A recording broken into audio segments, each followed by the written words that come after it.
Hey, what's up, y'all? It's your girl Sharita, the behavior and learning strategist, coming at you from the Morgan Unlimited Growth Institute, where you can find solutions for your child's behavior and learning challenges. What's up? What's up? What's up?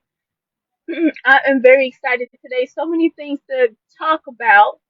First, I want to announce that on the live later, I'm going to be doing a Q&A of the most commonly asked questions um, from moms and dads about growing our children behaviorally, academically.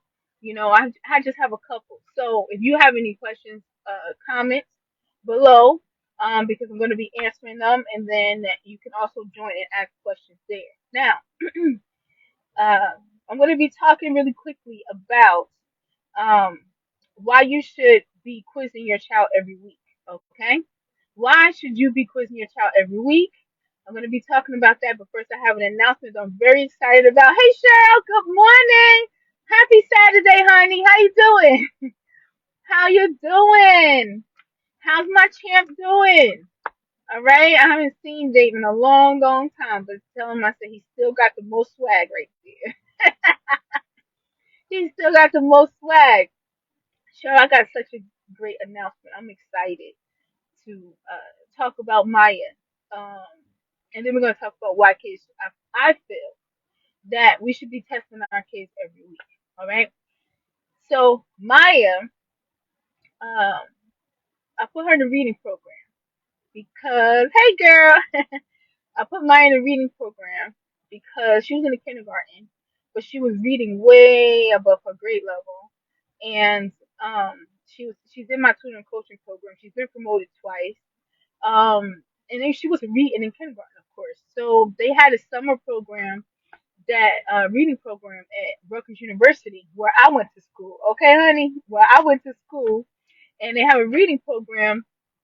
I talked to them, and I enrolled her into the reading program. I tried to get her in a higher grade than first grade because she reads way above her grade level. So they said the highest they would go was second grade because she's so young. Okay, but they said that if the teacher saw that she had greater potential to be in a higher grade, then she will promote her. So now she's in the class, and it's really too low for her. I talked to the teacher. Teacher did an assessment. Maya on Sunday is now switching her class from the second grade classroom. Now, mind you, Maya's going in the first grade. From the second grade classroom into a fourth grade classroom, honey! Fourth grade. My baby has been tested and is being on a fourth grade level by the teacher from the summer program at Rutgers University. She talked to her supervisor. He approved it. So my baby's going to a fourth grade classroom. Oh my gosh.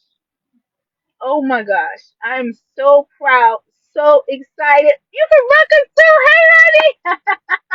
Oh my goodness, I didn't know that. Yeah, that's my school. I was in Newark. You went to Newark or New Brunswick? Let me know which one. And that's the one we going to. Hello, Celine. Good morning. Good morning. Happy Saturday, honey. Happy Saturday. Yes. So uh, we're going to that one on Sunday. That's where she's going to be in the fourth grade classroom, going into the first grade. But she tested so high, she's going to be doing the fourth grade class. So I wanted to let y'all know that, honey. Oh my gosh, I'm so excited. Now, why? So we're going to be talking about why we should be testing our kids every week. Okay. Well, first, we want them to get used to taking tests. We want them to stop being nervous about taking tests, and we want them to learn how to master taking tests. So if they're in school and it's time to take a test, they don't do what a lot of kids, my students, I notice they do this, and then I work with them to change it. And when I was a teacher, what I'm hearing from other teachers, the students sit down, they don't like taking tests, they worry about getting it wrong, they feel like they don't know everything on the test, they just start clicking answers. They just start clicking answers. Newark, stop playing! Cheryl says Newark. I worked there as an assistant dean for 12 years. Got my degree for free. What?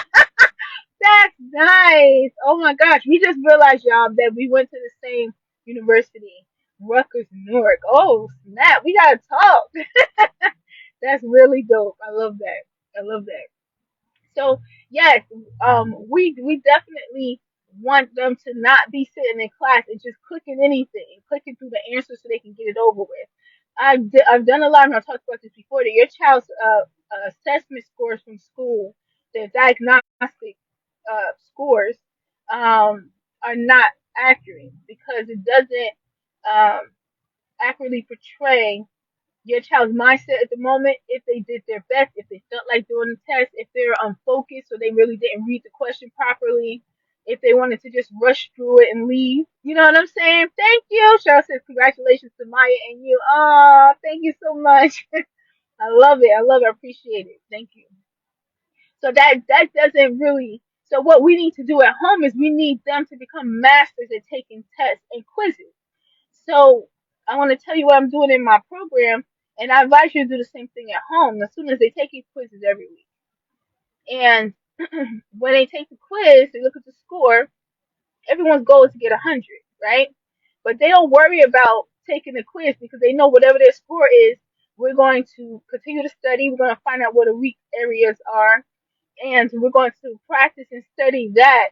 Okay, they're going to get coached in that area, and then they're going at it again, honey. They're going to take it again. And each time they take it, I always tell them, I say, your job is to get a higher score this time than you did last time. I don't say it has to be perfect, you gotta get all of them right, but I do let them know that they will get to 100. That's where we're headed, okay? So they are learning the test taking and growth and improvement process.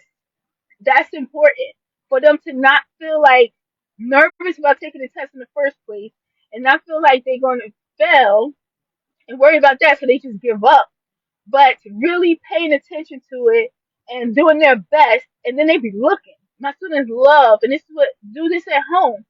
After they take a quiz, don't just let them see their score, but also let them see what they got correct and what they didn't get correct, and figure out how to get it correct the next time, or what they need to change, or what they need to adjust.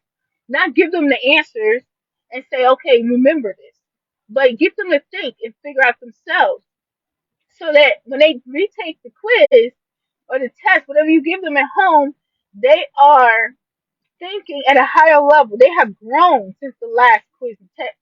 They're growing. My students are growing, not just in test taking strategies, but they're also growing in focus and paying attention, and they're reading, honey, because all of them have to be able to read the test on their own. The quizzes. When it's quiz time, I don't. I call them quizzes because I give them so frequently. Okay, some of my students, like the high schoolers, will have three in one day. They'll have three in one day. Um, when they take the quiz, they are paying attention. They have to read them. They have to read them themselves. They have to read all the questions. They have to read all the answers. They cannot ask for help. Yeah, I'm tough. Now I know some people or some moms when they first come into my program. That's why I explain to them before they come now, because if you want to come rescue or think my child needs help or I have to help them do this, that's not it's not gonna work out, because my job is to get your child to function independently and build that confidence so that he doesn't feel like he needs help, so that he can do it independently, so that she can do it independently, so that when they're in the classroom, the teacher can teach and they don't have to sit next to, because they're not being successful if they need somebody to sit next to them and walk them through every question. Yeah, feel me? So this is why mom's got to get out. Well, I kicked my own self out of Maya's. Maya's in karate right now. I'm right outside the door park, but I kicked my own self out because when I'm not in the room, she's way more focused. She's a yellow belt right now. And she's in a bigger class in there too. But if mommy in there, she looking around, you know what I mean, trying to get my attention, trying to do stuff that she shouldn't be doing, so I can look at her. You know what I mean? Stuff that kids do. All right, so I don't help them at all, and they get used to that help. What I love is, and a lot of times I will turn off my camera. They know I'm there, but I turn off my camera so that they can focus and not be looking for me and looking for help. I love when I look at the screen and I see heads down, pencils moving when they're doing work, or everybody just focus on the test and then the quiz, and then they're checking their answers and then quick. The amount of focus that I see, when these kids have the opportunity to work independently and to retake their test again, and the determination that I see on their faces, and they want to know their quiz scores right when they finish. Like, because that's what I do. That's what I do. I go over and I talk to them and I coach them, and we figure out where they went wrong, and I ask them questions to see where their head is at, like what they understood, what they didn't understand, and where the breakdown was. And while I'm doing that with them, I'm learning, but they're learning too. So then they're ready for the next time. They're ready. And I'm like, you could take, okay, next time we take the quiz, can I just take it now? Can I just take it now? So, and that's important. We can change the feeling that our kids have about quizzes, from being nervous about taking the quiz, feeling like they're going to fail, not wanting to take it, acting out or becoming unfocused because they don't really want to do it, to being self motivated, excited, and then studying outside of class. Now, I also recommend that your child, even during the summer, especially during the summer, study for 30 minutes to an hour each day. And that's what I'm telling my students as well. Because when it's time to take the quiz, it's easier and you have confidence because you just took some time to look over everything and study. Okay? So give your child, pick a day. Okay? Hi, Andre. Welcome. We're talking about our kids taking quizzes every day. Okay? Every week. Pick a day. My day is Friday. Friday is quiz day. But I also have a group study session on Saturday where students from different groups. I have my high schoolers in there, my middle schoolers in there. I have my elementary school students in there. I have my kindergartners going to first grade, okay? Because I have another kindergartner that's she's going to first grade too, like Maya, way above her grade level. Those two, they think they slick because they always want to see each other after some virtual. They want to play into the background, show each other, show their toys to each other and talk and stuff. And can we do this after class? If I don't have a class right or appointment right after, I let them do it, right? And then one day last week, I fell asleep on the couch. Honey, they was on there for 2 hours. I was like, wait a minute. So my husband's there, my daughter's there, but then Maya was just in her room and they was just in there, hanging out, talking, doing stuff for 2 hours. I'm like, y'all really was online. In the class, I said 15 minutes. You know what I'm saying? They build relationships with each other, everything. So I have them all my grades. They come, whatever they everybody have. I know what everybody needs to work on. I coach them a little bit on it. I do not give them answers. I do not go over test questions that's in the test. I do not do that. I test them on the skill, okay, and what they need to learn. They do group study with each other. You know what I'm saying? They're very good at group study. I taught them that, and there's a group leader who leads the group study discussion. You do all that be happening and stuff, and then they take the quiz again, and then they look at the score, and we get more hundreds. Y'all, every week these kids are getting hundreds on their quizzes. Every week, some of them are getting hundreds the first time on some of the quizzes. Some of them are had to take the quiz another time or two more times. But the look, and then they get to the 100. We get hundreds every single week because of this process of quizzes being a regular thing and studying being a regular thing. The look on their faces when they're like, I got a 90 this time, or I got an 80 this time, even if they start with a 50. I got a 70 this time, I got an 80 this time. And how their facial expression, I got them all right. Priceless. Priceless.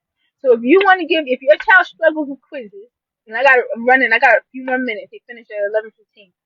If your child struggles with taking tests and they have test taking anxiety, start giving them tests and quizzes at home.